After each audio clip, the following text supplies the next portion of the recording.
함께 살펴볼 말씀은 누가복음 19장 28절에서 36절까지 말씀입니다. 제가 봉독하겠습니다. 예수께서 이 말씀을 하시고 예루살렘을 향하여 앞서서 가시더라. 감람원이라 불리는 산 쪽에 있는 벳바게와 베다니에 가까이 가셨을 때에 제자 중 둘을 보내시며 이르시되 너희는 맞은편 마을로 가라. 그리로 들어가면 아직 아무도 타보지 않은 나귀 새끼가 메어 있는 것을 보리니 풀어 끌고 오라. 만일 누가 너희에게 어찌하여 푸느냐 묻거든 말하기를 주가 쓰시겠다 하라 하시매 보내심을 받은 자들이 가서 그 말씀하시던 대로 만난지라. 나귀 새끼를 풀 때에 그 임자들이 이르되 어찌하여 나귀 새끼를 푸느냐 대답하되 주께서 쓰시겠다 하고 그것을 예수께로 끌고 와서 자기들의 겉옷을 나귀 새끼 위에 걸쳐놓고 예수를 태우니 가실 때에 그들이 자기의 겉옷을 길에 펴더라. 아멘. 이제 주관하시는 하나님이라는 제목으로 말씀을 전하겠습니다. 여러분 한 주 평안하셨죠? 오늘 본문 내용이 지난주일과 같은데 지난주일은 오늘 본문 내용을 통해 메시아로 오신 주권자의 모습을 살펴보았습니다. 예수님의 모습은 주권자와 전혀 어울리지 않는 어린 나귀를 타신 모습이었습니다. 지난주 말씀드렸듯이 요한복음 12장의 기록에 의하면 그 당시 예수님의 제자들도 예수님께서 왜 어린 나귀를 타셨는지 몰랐다고 말씀드렸습니다. 그러나 예수님께서 부활하신 후 그때야 비로소 오실 메시아는 겸손하셔서 나귀를 타신다는 스가랴 9장 9절의 예언이 사실로 이루어졌음을 알았다는 뜻입니다.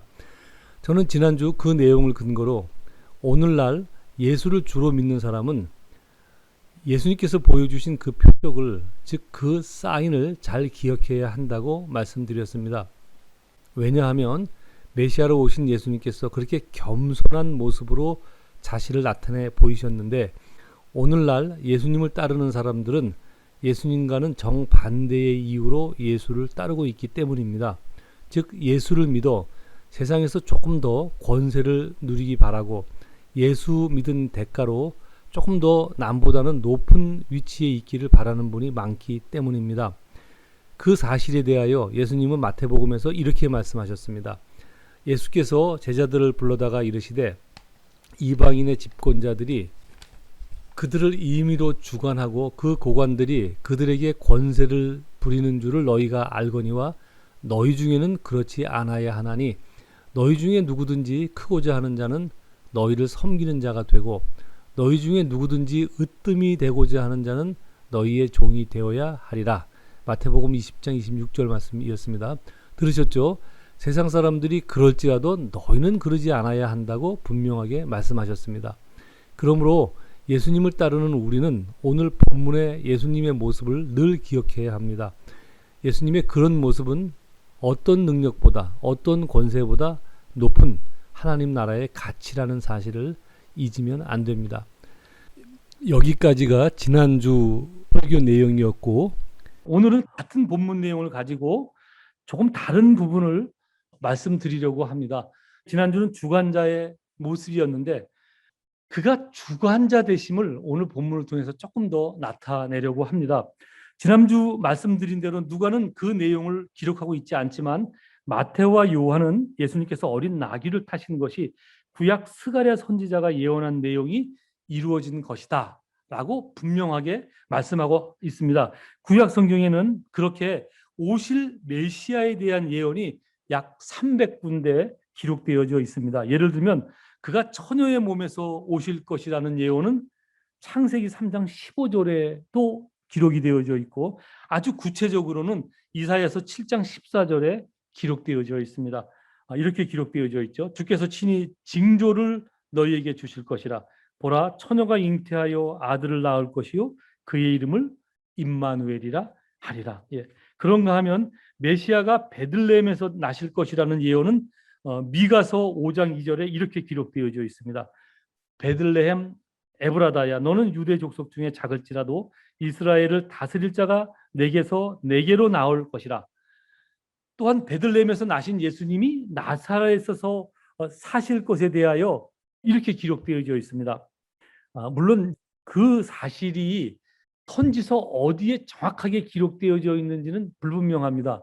근데 마태가 뭐라고 설명하고 있냐면 나사렛이란 동네에 가서 사니 이는 선지자로 하신 말씀에 나사렛 사람이라 칭하리라 하심을 이루려 함이라라. 그러니까 우리가 모르는 내용인데 선지서에 그 내용이 기록되어져 있다는 거예요. 그래서 이 말이 물론 신학을 하는 사람들한테는 그 말이 어딨어? 라고 의문이 드는데 사실 의문이 들 수밖에 없어요. 왜냐하면 구약에는 나사렛이라는 말이 없거든요. 왜냐하면 그 이름이 변했어요. 450년 내지 한 500년의 암흑기 동안 그 이름이 변했어요. 나사렛이라는 동네 이름이 몇 번 변했다고요.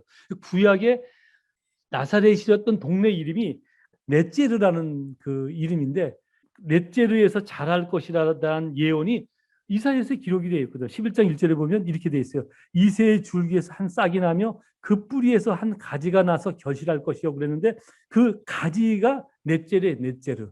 그러니까 아주 암시적으로 그것을 묘사하고 있고 마태는 그 이야기를 근거로 이는 선지자로 하신 말씀에 나사렛 사람이라 칭하리라 하심을 이루려 합니다.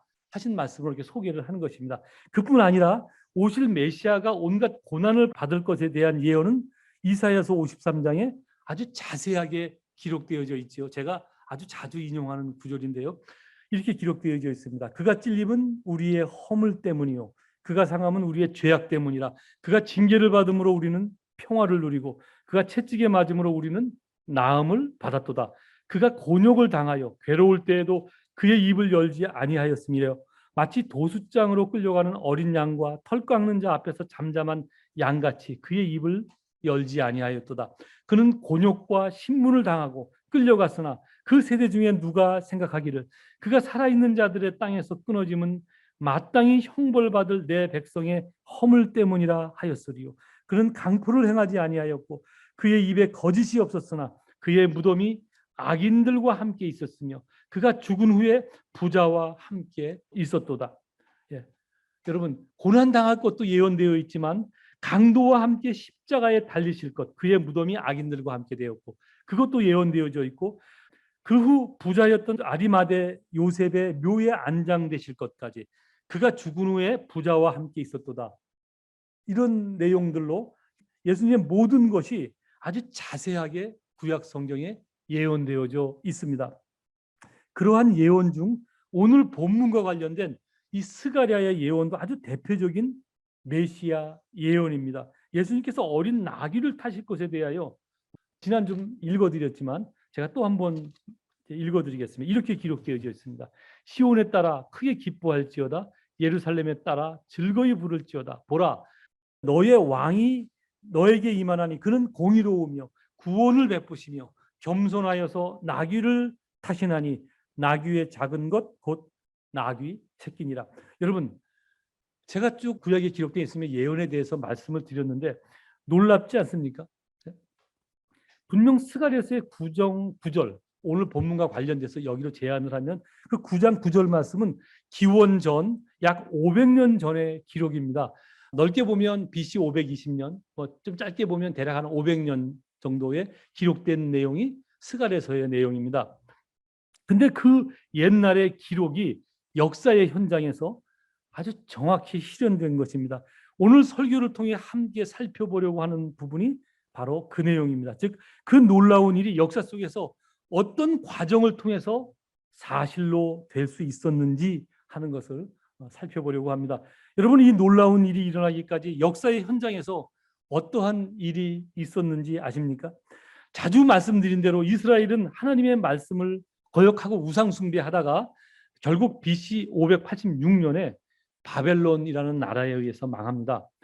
그리고 대부분의 사람이 3번에 걸쳐 그 바벨론 땅에 노예로 끌려갑니다. 그다시 바벨론 땅의 면적이 어느 정도 넓었나 하면 오늘날 이라크와 이란을 다 합친 면적 정도 됩니다. 더 있죠. 이 시리아까지도 합친 나라. 시리아, 이라크, 이란 그거 다 합친 나라 정도의 그 넓은 땅이 바벨론 땅이었습니다. 그 넓은 땅에 끌려가서 뿔뿔이 다 흩어져서 종살이를 합니다.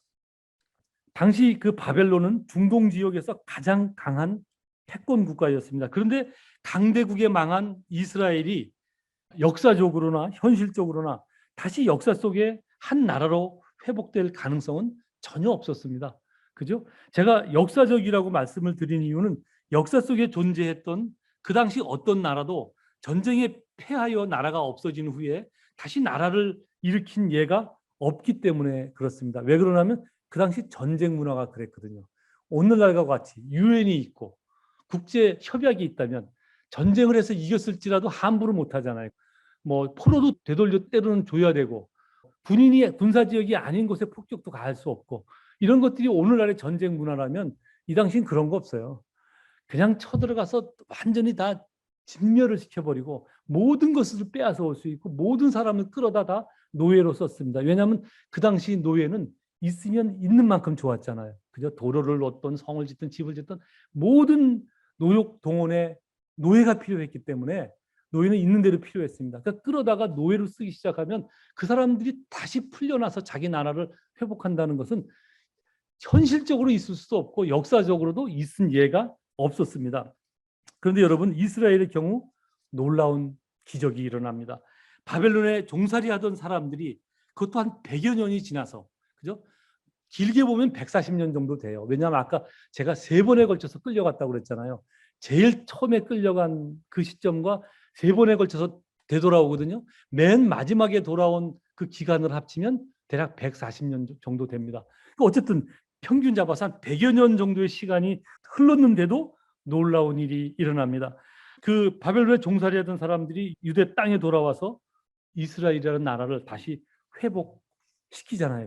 어떻게 그런 기적이 일어났는지 아십니까? 여러분, 사실 이것을 이렇게 알고 보면 막 전율이 느껴지거든요. 하나님께서 이스라엘 백성이 바벨론의 포로로 끌려가서 그 안에 사는 기간이 딱 70년이라고 못 박아 정했기 때문에 그들은 더 이상 그곳에서 종살이하지 않았던 거예요.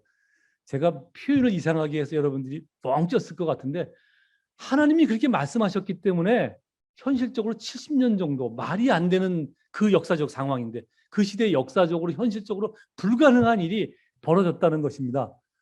그죠? 그게 어떻게 그런 일이 벌어지냐? 예. 구약성경 예레미야서 25장에 이렇게 기록되어져 있습니다. 참고로 예레미야서는 이스라엘이 바벨론에 막 망해 갈 때, 막 망하고 있을 때 기록된 내용인데 이렇게 기록되어져 있습니다. 이 모든 땅이 폐허가 되어 놀랄 일이 될 것이며 이 민족들은 70년 동안 바벨론의 왕을 섬길 것이다. 포로로 끌려가서 없어지는 게 아니라 70년 동안만 섬길 것이라고 하나님께서 이미 기간을 정해놓으셨거든요. 정할 것이라. 여호와의 말씀이니라. 70년이 끝나면 내가 바벨론의 왕과 그의 나라와 갈대아인의 땅을 그 죄악으로 말미암아 벌하여 영원히 폐허가 되게 하되 이스라엘이라는 나라는 70년 만에 회복이 되고 이스라엘을 멸망시켰던 바벨론은 영원히 폐하여진다는 거예요. 이것이 성경 예레미야서의 기록입니다. 놀랍지 않습니까, 여러분? 여러분 제가 여러분도 한 가지 여기서 또 의문되는 일이 있을 거예요. 제가 처음으로 포로로 끌려간 1차와 맨 마지막으로 들어온 3차의 기간을 합하면 대략 140년이라고 그랬잖아요. 근데 성경은 70년이라고 말씀드렸잖아요. 여러분 맨 마지막 3번째 끌려갈 때 이 바벨론 사람들이 들어와서 예루살렘 성을 완전히 파괴시켜 버려요. 그다음에 돌아와서 제일 먼저 한 일이 예루살렘 성을 재건합니다. 재건했습니다 하고 예배를 드릴 그때 그 기간이 성경에 보면 딱 70년이에요. 그러니까 예루살렘 성이 무너졌다가 다시 재건되는 그 시간을 계산하면 정확하게 70년이라고 성경에 기록되어져 있어요. 놀랍지 않습니까, 여러분? 여러분, 어떻게 이런 일이 역사 속에서 이루어지냐 하는 것입니다. 그것도 어떤 이유가 있겠죠. 그죠? 하나님이 말씀하셔도 그 말씀이 역사 속에서 사실로 드러났으니까 사실로 드러나는 과정에 있어서는 뭔가 있을 거 아니에요. 그죠? 뭔가 액션이 있을 거 아니에요. 그 액션을 보면 또 전율이 느껴지지 않을 수 없습니다. 그 막강했던 바벨론이 어느 날 갑자기 등장한 신흥 강국 바사라는 나라에 힘없이 멸망합니다. 그 당시 상황으로서는 이해가 되지 않는 거예요. 하나님께서 없어질 거라고 말씀하셨잖아요. 세상은 이유를 모르지만 성경은 그 이유를 알고 있어요. 하나님께서 말씀하셨거든요. 근데 어쨌든 그것이 역사 속에 어떻게 사실로 드러나면 바사라는 나라가 갑자기 생겨나서 바벨론을 쳐서 멸망시켜 버린다는 사실입니다. 바사는 여러분들이 역사의 지식으로는 페르시아입니다. 페르시아. 성경은 바사라고 번역을 해놨는데 저는 그 번역 좀 마음에 안 들어요. 페르시아라고 번역을 했으면 좋아서 뻔했는데 너무 우리 말로 번역을 하다 보니 그 바사라고 이렇게 번역을 해놨어요. 어쨌든 페르시아입니다. 오늘날 이란의 전신이죠. 그죠? 이란의 전신입니다. 그 바사가 일어나서 바벨론을 멸망시킵니다. 그 페르시아의 첫 왕이 고레스라는 사람인데 이 사람이 바벨론을 정복하여 중동 지역의 패권을 잡고 나서 갑자기 넓어진 영토를 관리하기 위해서 그 넓은 땅에 자기가 원래 그 근처에서 확보한 땅도 넓은데 바벨론이 확보한 땅까지 다 먹어버렸잖아요. 갑자기 땅이 넓어졌어요. 그러니까 거기에 각 관리를 보내서 관리한다는 것이 자기의 능력 한계치를 넘어선 것입니다. 그래서 어떻게 하냐면 이 바벨론 왕이 지혜를 발휘해서 점령지 유화 정책을 펴니다. 성경에 보면 마치 이스라엘 사람만 돌려보낸 것 같은데 그렇지 않아요. 그 점령했던 그 사람들의 대부분을 다 자기 나라로 돌려보내서 자기네 나라에서 섬겼던 신들을 섬기게 한다고요. 그 점령지 유화 정책의 일환으로 이스라엘 백성을 유대에 돌려보내고 그 예루살렘 성을 재건하게 합니다. 물자를 지원해주고 무슨 사람을 지원해주고 그렇게 하거든요. 놀라운 일이 크게 벌어져요. 고레스 왕 때. 그런데 여기서 또 놀라운 사실이 하나 있습니다. 여러분 구약성경 이사야서에 보면 이런 예언이 있습니다. 유다가 바벨론에 의해서 망하기 전, 아까 예레미야 말씀은 망할 때 말씀이라고 그랬잖아요. 70년간 이방의 왕을 섬길 것이라. 그런 말씀은 망할 때 있어진 예언인데 구약성경 이사야서의 예언은 망하기 전 약 100년 전 얘기예요. 100년 전 예언에 이런 말씀이 기록되어 있습니다. 고레스에 대하여는 이르기를 그는 나의 목자라 나의 모든 기쁨을 성취하리라 하며 예루살렘에 대하여는 이르기를 중건되리라 하며 성전에 대하여는 이르기를 내 기초가 세움이 되리라 하는 자니라. 망하기 전 100년 전에 여러분 고레스라는 바사 왕의 첫 번째 왕의 이름이 등장을 합니다. 즉 이사야서에서 이 말씀이 예언될 때는 바사가 아직 생기기도 전이에요. 우리가 이런 것을 잘 파가면서 읽으면 전율이 느껴지는 것입니다. 바사가 생기기도 전에 이미 100여 년 전에 이사야 선지자를 통해서 하나님은 그 말씀을 하신 거예요. 고레스에 대하여는 이르기를 그는 나의 목자 나의 모든 기쁨을 성취하리라. 그러니까 고레스가 이스라엘 백성을 돌려준 게 자기는 자기의 꾀로 자기의 지혜로 이스라엘 백성들을 자기 정책에 의해서 점령지 유화 정책에 의해서 돌려보낸 건데 결국은 하나님께서 계획하신 일을 그가 만들어간 거예요. 지금 그 얘기를 하고 있다는 것입니다. 여러분, 그러므로 우리가 알 수 있는 것은 강대국 바벨론이 갑자기 등장한 페르시아에 멸망한 것이 결코 우연이 아니었음을 알 수 있습니다.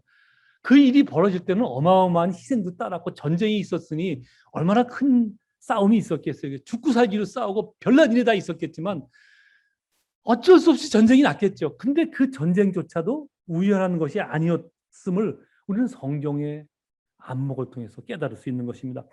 페르시아의 고레스 왕 이후 다리오 왕 때, 이게 한 세 번째 왕 정도 될 것입니다. 다리오 왕 때 더 많은 유대 사람이 이스라엘로 돌아와서 예루살렘 성전과 성벽을 재건합니다. 고레스 왕이나 다리오 왕은 자기 나라 정책에 유리한 일을 펼친 것인데 결과는 놀랍게도 예루살렘 성전이 바벨론에 의해서 무너진 지 딱 70년 만에 이스라엘 사람들의 손에 의해 다시 세워집니다. 참고로 오늘 본문과 연관되어진 그가 겸손하셔서 어린 나귀를 타실 것이라는 예언은 바로 이때 예언된 것입니다. 고레스 왕과 다리오 왕 때 이스라엘 백성을 막 돌려보내 그들이 이스라엘로 돌아왔지요. 와서 성전도 재건하고 성벽도 재건을 합니다. 그런데 그 외에 어떤 특별한 것이 없어요. 나라가 재건되어졌는데 뭔가 그렇다면 새롭게 확 뭐가 생기고 뭐 나라가 다시 어떤 큰 무기가 생기거나 권력이 생기거나 이래야 되는데 이스라엘 역사를 보면 그런데도 별거 없거든요. 그러니까 이스라엘 사람들이 그때부터 침체기에 빠져요. 침체기에 빠질 때 스가랴 선지자가 이 말씀을 한 거예요. 실망하지 마라.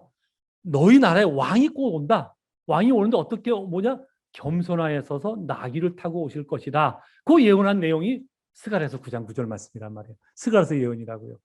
분명 이스라엘은 힘들고 어렵고 예루살렘 성조 재건이 됐고, 그죠? 성벽도 재건이 됐는데, 뭐 나라의 주권이 생긴 것도 아니고, 예?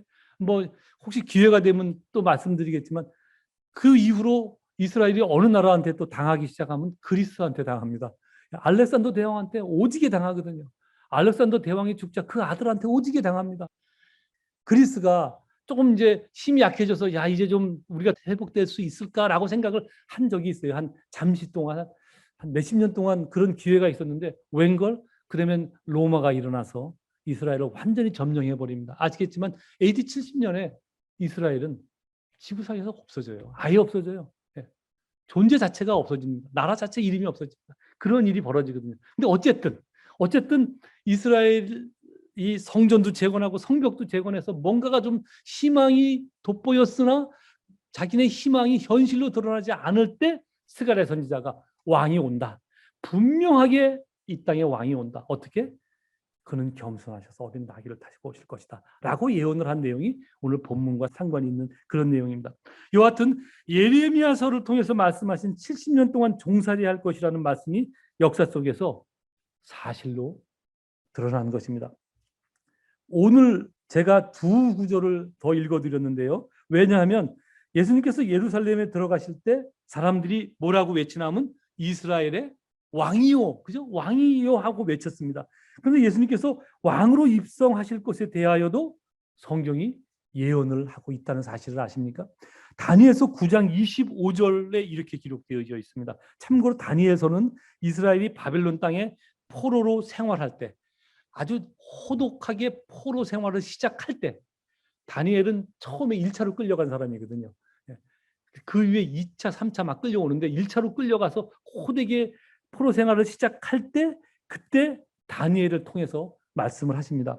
그러므로 너는 깨달아 알지니라 예루살렘을 중건하라는 영이 날 때부터 기름 부음 받은 자 곧 왕, 날 때부터 기름 부음을 받은 자 곧 왕이 일어나기까지 7이레와 62이레가 지날 것이요 그 곤란한 동안에 성이 중건되어 광장과 거리가 세워질 것이며. 여러분 다니엘한테 왜 이 말씀을 하셨을까요? 이스라엘 백성이 막 이제 종살이 시작하니 얼마나 고난스럽고 희망이 없어졌겠어요. 하나님 백성이었던 자기들이 바벨론에 끌려와서 어마어마한 종살이를 하고 있거든요. 그냥 다 지쳐 있었어요. 다 지쳐 있었고 소망이 끊어질 쯤에 다니엘을 통해서 이 말씀을 전하게 한 거예요.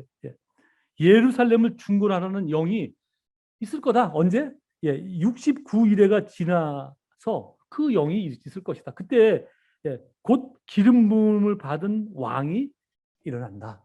라는 말씀을 하신 거예요. 시간이 오래 걸리지만 반드시 온다라는 말씀을 다니엘 선지자를 통해서 하신 거라고요. 예루살렘을 중건하라는 고레스의 왕의 명이 있은 후 69일에가 지나면 왕이 일어난다는 예언인데 여러분 여기서 69일에 무슨 말인지 아시죠? 7이라는 거예요. 우리가 보통 7, 8, 9 할 때 1에 8에 90, 10 이렇게 하잖아요. 그죠? 7, 8, 9. 그 7이라는 숫자인데 62일에와 한 일에를 합치면 두 일에를 합치면 69일이거든요. 69 곱하기 7 하면 483이 됩니다. 그러니까 즉 예루살렘을 중건하라는 명이 있은 후 약 483년이 지나면 왕이 일어난다는 말씀입니다. 당시 기록들이 지금과 같이 아주 명확지 않아서 학자에 따라서 그 기간이 조금씩 다르긴 하지만 얼추 계산을 해보면 예수님께서 예루살렘 성에 입성하신 때와 성이 재건되어질 것이라는 그 말이 있은 그 기간이 대략 맞는데요.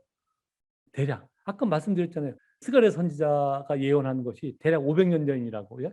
정확지는 않지만 대략 해보면 69일에가 있은 후에 69일에, 그게 69 곱하기 7, 483년 정도가 지난 후에 왕이 일어날 것이다 라고 말씀이 되어져 있는 거예요. 근데 예수님이 들어가시자 사람들이 호산나 이스라엘의 왕으로 오시니요, 그렇게 찬양을 하잖아요. 그러니까 본인들은 무슨 뜻으로 그 말을 했는지 모르겠어요. 물론 그 요한복음에 기록되어 있어요. 왜 그렇게 말했는지.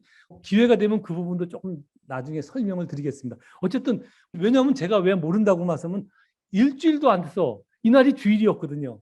근데 금요일 날 예수님이 돌아가시는데 그 아침 새벽에 바로 총독이 예수님을 데리고 이스라엘 사람들 앞에 그 공회 앞에 세웠을 때 예수를 못 박으라고 외친 사람들이 이 사람들이거든요, 또. 그러니까 진짜 왕으로 여겨서 외쳤는지는 잘 모르겠어요. 그러나 어쨌든 그들의 입으로 호산나 이스라엘의 왕으로 오시니요 하고 외쳤는데 성경에 그것까지도 이미 예수님이 이스라엘이 망하기 100여 년 전에 다 예언이 되어져 있다는 것입니다.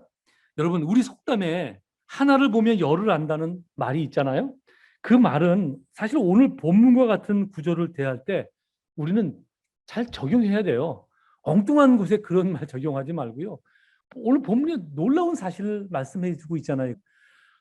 900년 전에, 몇백 년 전에 말씀한 내용이 역사 속에서 사실로 드러나거든요.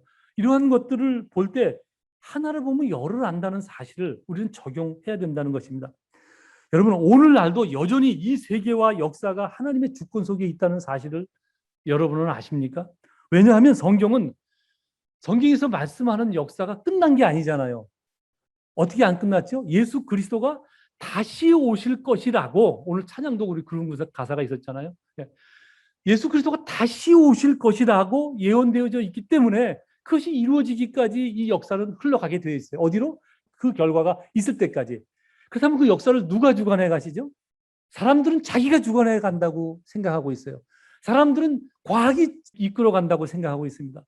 사람들은 우리가 계획하면 모두 역사를 만들 수 있다고 생각하고 있습니다. 근데 성경이 그렇지 않다고 말하고 있거든요. 자기가 하는 것 같지만 자기가 하는 게 아니었어요. 그죠? 고레스 왕도 자기가 한 것 같았지만 자기가 한 게 아니었어요. 바사가 힘이 강해서 바벨론을 무찌른 것 같았는데 그렇지 않다니까요. 바벨론이 망할 것은 이미 예언되어져 있단 말이에요. 이미. 왜? 이 역사는 하나님이 주관하시고, 왜 하나님이 주관하시냐? 이 땅의 역사는 하나님이 주관자이시기 때문에. 그죠? 이 땅의 주인은 하나님이시기 때문에 하나님이 주관해 가신단 말이에요. 근데 왜 우리가 그것을 못 깨닫나 하면 그 하나님의 인도하신 그 사이클이 워낙 커서 그래요. 워낙 커서 그 큰 틀에게 한 조그만 날을 살고 있잖아요. 그죠? 그 한 날은 어제와 오늘이 크게 다르지 않거든요. 근데 알 수 있는 비결이 있어요. 여러분이 사는 날은 큰 흐름에 미분된 날이잖아요. 그죠? 미분된 날. 미분한 어느 한 날을 살고 있는데 그 미분한 날을 전부 적분해 보면 어떻게 돼요? 그 큰 모양이 보이잖아요. 그 결과가. 그것이 성경 내용이에요. 오늘 말씀이 그런 내용이에요. 그 사실을 역사 속으로 보여주셨단 말이에요. 그가 겸손하셔서 어린 나귀를 타고 이 땅에 오실 것이다. 그 말씀이 오늘 누가복음 본문에 그 나귀를 타고 들어가시거든요. 제가 지난주에 말씀드렸죠. 예수님이 진짜 그래? 나도 한번 그렇게 해봐야지. 그리고 그런 게 아니라고. 그것을 어떻게 알 수 있냐 하면 나귀가 어디 있다는 것. 그죠? 주인이 뭐라고 말할 것, 어떻게 반응을 보일 것, 그 모든 것도 예수님이 다 아시고 말씀하셨거든요.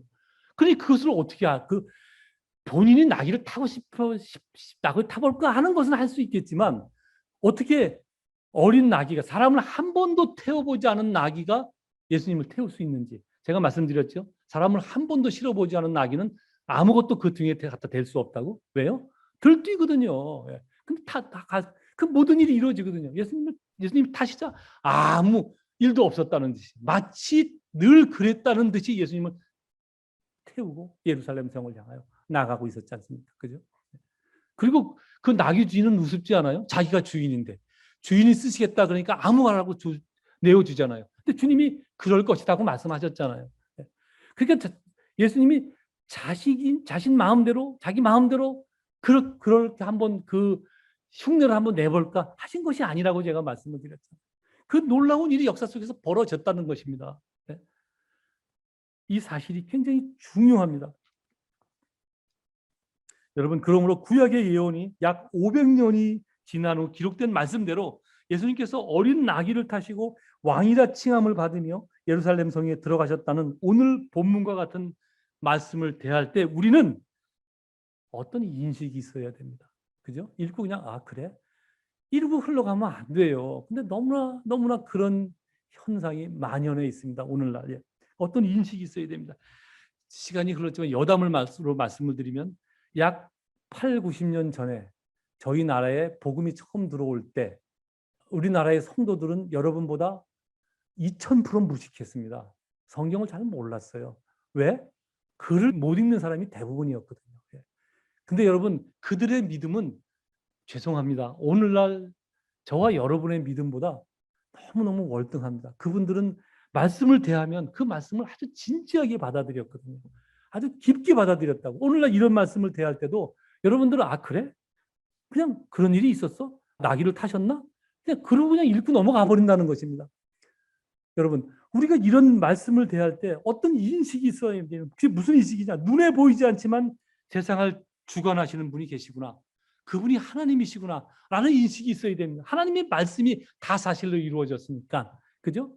그러니까 역사를 주관하시는 분이 계시는구나. 그리고 그분이 하나님이시구나 하는 인식이 세상 사람들은 안 해도 우리들은 해야 되잖아요. 우리들은. 그렇지 않나요, 여러분? 그렇잖아요. 성경을 왜 읽어요, 도대체? 이 사실을 알려고 읽는 거 아닙니까? 이 사실을 알기 때문에 여러분 신앙생활하는 거 아닙니까? 복 받으려고 하시나요? 좀 더 편안하게 살고 싶어서 신앙생활 하십니까, 여러분? 그게 아니잖아요. 그가 이 땅의 주권자이니까 그분 앞에 나가는 거잖아요. 그가 내 삶의 주인이니까 그분 앞에 나가는 건 아닙니까? 그래야 되는 것입니다, 여러분.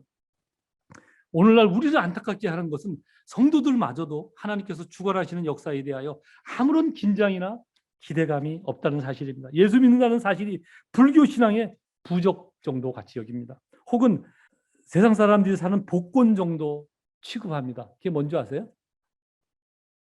되면 이익이고 되면 좋고 안 되면 뭐 안 돼도 그렇고 그죠? 그 정도 수준으로 예수를 믿는다는 거예요. 예수 믿어서 복 받으면 다행이고 안 믿으면 손해날 거 없지. 그 정도 수준으로 신앙생활을 한다는 사실이 얼마나 안타까운지 모릅니다. 성경은 그분이 주인이라고 말씀하고 있는데 성경은 이 땅의 역사가 그분의 뜻대로 가고 있다고 말씀하고 있는데 예수를 믿는 성도들은 그렇지 않다는 것입니다. 여러분 그렇다면 역사의 주관자가 하나님이시라면 그 역사의 주관자 앞에서 저와 여러분은 어떤 모습으로 살아야 될까요? 그 주관하심이 너무도 완만하고 커서 우리의 인식에 잘 들어오지 않지만 오늘 말씀은 분명하게 하나님이 역사와 우리의 삶의 주인이라고 말씀하고 있습니다. 그렇다면 우리는 어떻게 살아야 하느냐 하는 질문입니다. 여러분 삶의 태도와 목표가 그 사실을 아는 사람다워져야 합니다. 큰 것 말하는 것 아니에요. 큰 것 다 여러분 신학교 가라는 말씀 아닙니다. 그 사실을 아는 사람다워져야 된다는 거예요. 여러분 스스로 한번 생각해 보십시오. 여러분 그 사실을 아는 사람답습니까? 이 세상의 역사가 우연히 만들어진 상황의 연속에 있지 않으며 자기가 그 환경을 원하는 대로 만들 수 있다고 믿고 사는 사람들과 뭔가 달라야 하지 않습니까? 그죠? 뭔가 달라야죠. 물론 우리는 여전히 공부하며 또는 학위를 준비하며 좋은 직장을 바라고 살아갈 수밖에 없습니다. 그것이 우리에게 주어지는 삶이고 환경이기 때문에 그렇습니다. 그러나 삶의 태도와 목표는 달라야 합니다. 왜냐하면 이 세상의 역사는 사람들이 주관하는 것이 아니고 하나님께서 주관하시기 때문입니다. 그것을 안다면 달라야죠. 그죠? 그것을 안다면.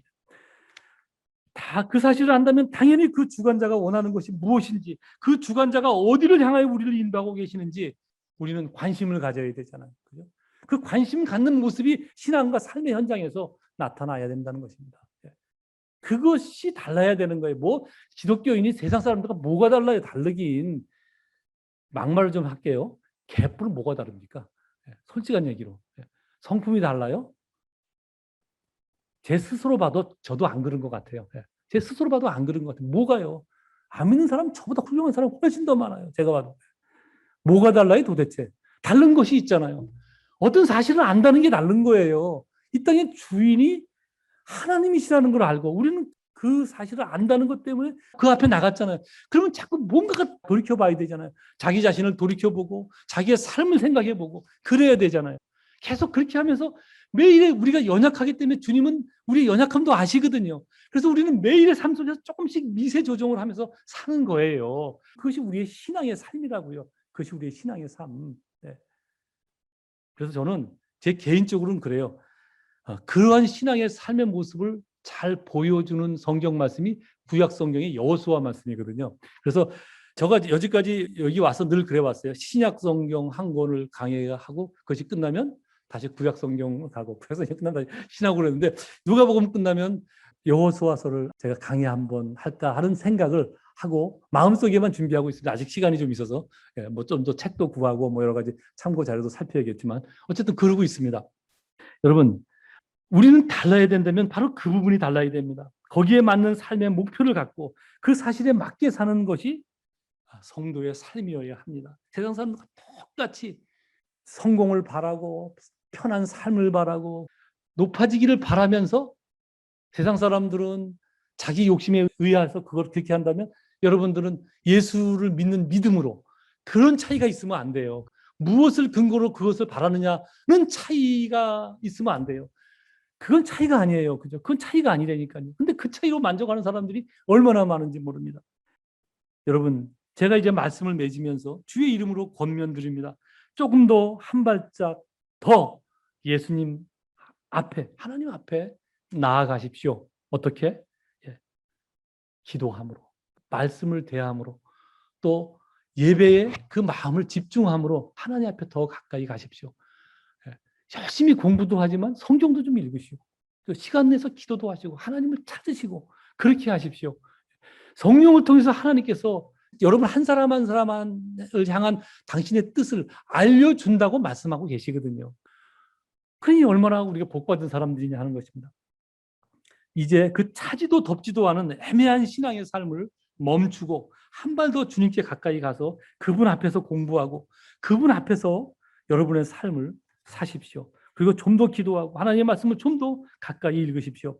그리고 하나님의 뜻을 살피십시오. 하나님께 지혜를 구하십시오. 그것이 저와 여러분의 삶을 성공적으로 인도하는 하나의 방법인 것입니다. 하나의 길인 것입니다. 왜냐하면 저와 여러분은 그분의 자녀이고 그분이 주관하시는 역사 안에 살 수밖에 없기 때문입니다.